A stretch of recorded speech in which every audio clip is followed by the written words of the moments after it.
Welcome in, ladies and gentlemen. It is Coach's Corner here at Coca's Pizza. And once again, we are joined by the head ball coach of the Canfield Cardinals, Mr. Joe Ignazio. Coach, first off, congratulations. First win on the Canfield era under your belt. And, man, I'll tell you what, one of the best games to watch on Friday night. Congratulations to you. Yeah, I appreciate that. Our kids have played their butt off, and it was good to have one kind of build their confidence. And, they were putting pieces together, but we talked about championship cultures.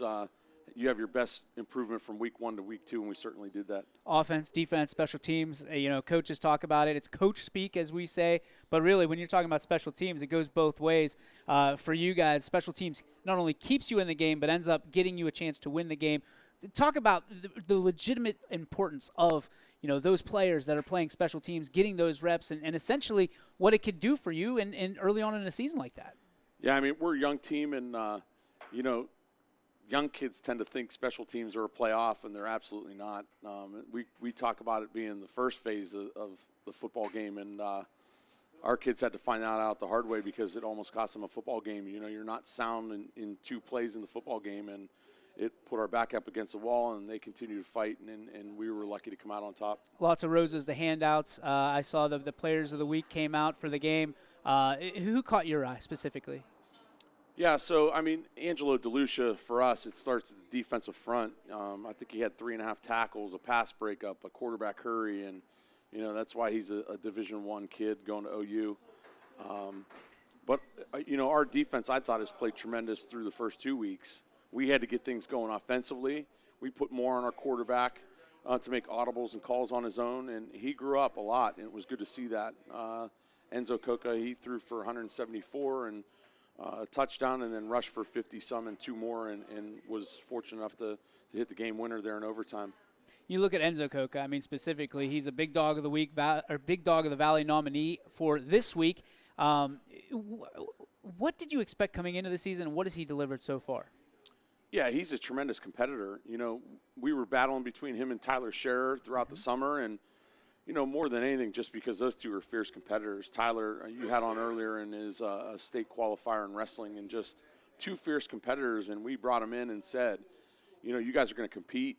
We'll find out a lot about you and your leadership skills. Unfortunately, Tyler got hurt in our scrimmage, and Enzo's taking it from there.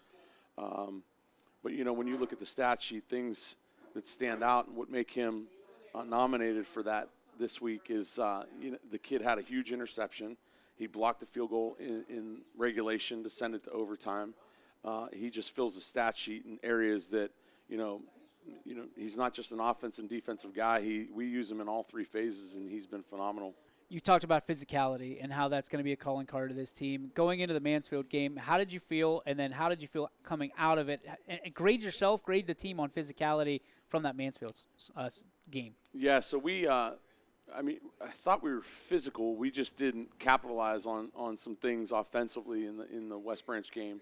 And hats off to them. They had tremendous experience coming back. But, we had to get back to film and figure things out. And we talked about that growth from week 1 to week 2, and we were able to do that.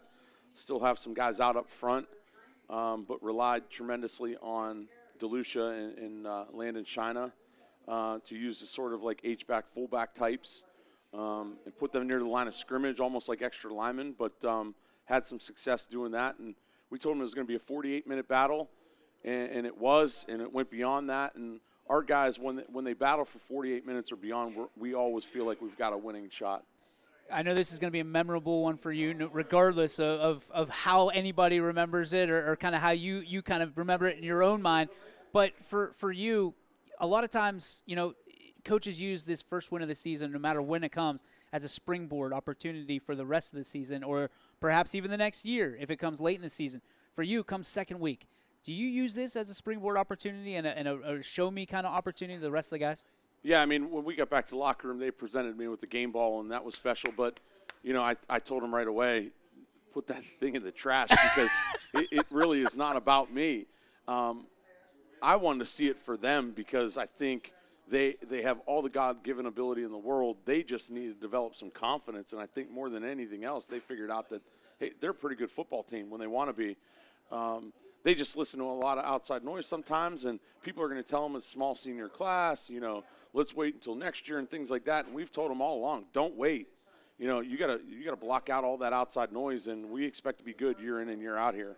And they've done that. Other than victories, how else do you instill confidence? I mean, that's got to be one of the most challenging things as a coach, to inject that into your team. Yeah, it's just harping on consistency in their repetitions, and when they're doing something wrong, do it over and over and over again. It's one of the things I love about education. Teachers are going to make you do it over and over again until you get it right. And they have to learn that consistency, that you can't let down and take a step backwards. And they're amazing because they show up every day with a willingness, ready to work. Homestead Falls, the opponent this week. What do you see on tape? What do we have to look out for as we look at YSN this Friday night? Yeah, so they're a wing T team.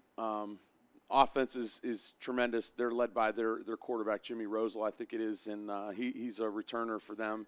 And the offense runs through him, but they certainly have skilled guys at the wings and in the tailback position. And we're not used to seeing the wing T all that much.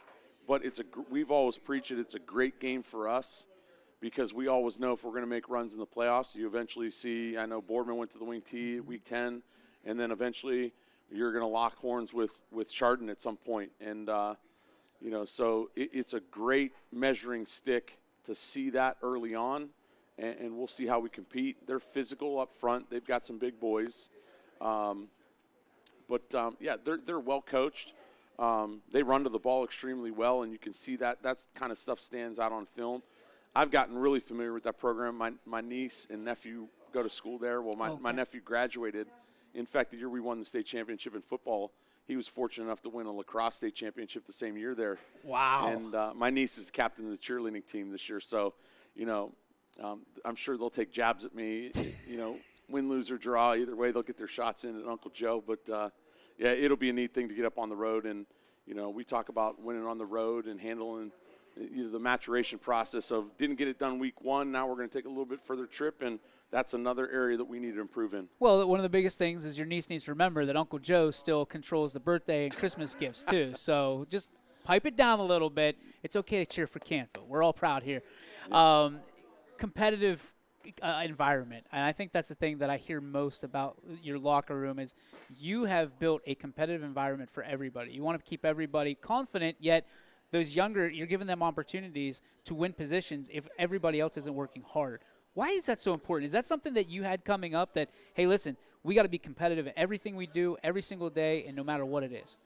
Yeah, from the time I grew up in my neighborhood that I grew up in Boardman, our neighborhood was phenomenal. I grew up on Garver Drive, and I'm still close with a lot of families there, but it was survival. I was a younger kid, and, of course, you have some kids your age, but, if you weren't there competing, kids would eat you up. And, we went from one sport to another, whether it was – I can remember marching through people's backyards to line the field in the snow so we could play football to tennis ball, and you name it, we were doing it. We were all out all hours from sun up to sundown, and I think that developed that. Obviously there's a long-standing tradition at Canfield of competitive teams and players and things like that, but, we just talked to our team again today. We reminded them of, Tom Brady, whether you love him or hate him. He's 199th pick, and if you listen to him talk, he started early off in his career as a backup, and he knew that his reps were going to be limited. And we talked to our sophomores, our JVs, our backups, that if you're not the guy when it's your time to shine, you need to have the best reps that you can put on film. So we talked about the evaluation process throughout the summer. And I think that feeds into that competitive nature. They know if they're going to get a shot, sometimes it's going to be limited. And you got to at least try to be at your best. And if you're not, then you're going to fall down the depth chart, and that's just the nature of where you're at. I think the thing I respect about you the most is the difference that's 6 inches between a pat on the back and a kick in the you-know-where. How do you facilitate those? And do you have to kind of read the room? Do you have to read the personality that you're giving them to? Or is it something you learn over time? Yeah, I think good coaches know how to read the room. Obviously, you have guys on staff that play good cop, bad cop, and usually it's your O-line, D-line type guys. Like I've got Simonero that he's sort of like our bad cop, but he loves our kids, and our kids know that. Yeah. And can show them complete love and compassion when they need it. There's nothing that Ange wouldn't do for our kids. And Wally's the same way on the defensive side of the ball. When guys aren't being held to a standard in terms of, knowing their assignments, or sometimes it's effort, then those guys won't hesitate, and that's good to have. And then, we've got guys on our staff that they can go over and kind of not put their head down on their shoulder type thing, but get nurtured in a different way, I would say.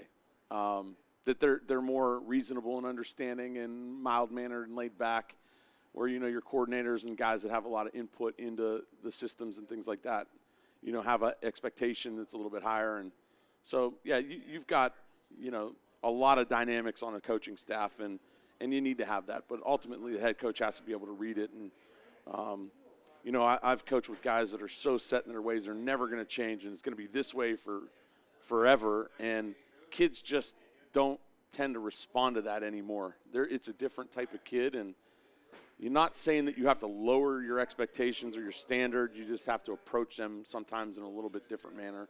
I respect the heck out of that. All right, let's take it off the field for your last question. You mentioned little Joe Ignazio running around the streets of Boardman, playing everything. What did he want to do when he got older? I mean, what things went through your palate of, this is what I want to do when I grow up? At a young age, it was probably be a fireman. Okay. Because growing up, my dad was a Boardman fireman. That's awesome. And we spent, I think their hours were 24 on, 48 off, if I'm not mistaken, growing up. So there was a lot of time my dad was away, or he'd get calls and have to leave. And I spent a lot of time, a lot of birthdays at the fire station playing on fire trucks with my brothers and I. So I think early on it was that. And then really honestly, I'm sure at some point doctors and lawyers and professional athletes and those all go through your head. But going into my first year of college, I was still uncertain what I wanted to do. And my mom kept seeing me. I coached wrestling at the time for my senior year on, and pushed me towards education, and I've never looked back. And I'm fortunate enough that she saw something in me that I worked well with kids, and pushed me in that direction. So mom saw that before you did. Absolutely. That's incredible. Yeah. Same story over here. When did you realize, okay, I want to be a coach? This is what I think I would like to do. Yeah, so from an early age, I mean, I've coached my entire life, or been around sports or played sports my entire life, and I knew it was something that I wanted to be involved in. And that goes back to my upbringing. I had a tremendous, father that instilled toughness and a love for sports in me. And then obviously my teachers and coaches throughout my career were phenomenal. But yeah, I just, once I got into it, really my senior year, I started coaching wrestling.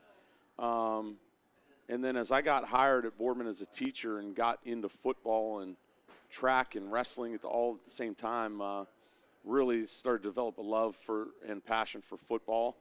And then as I got married and had kids, I kind of dropped out of wrestling first just because of the winter months and the time commitment it was.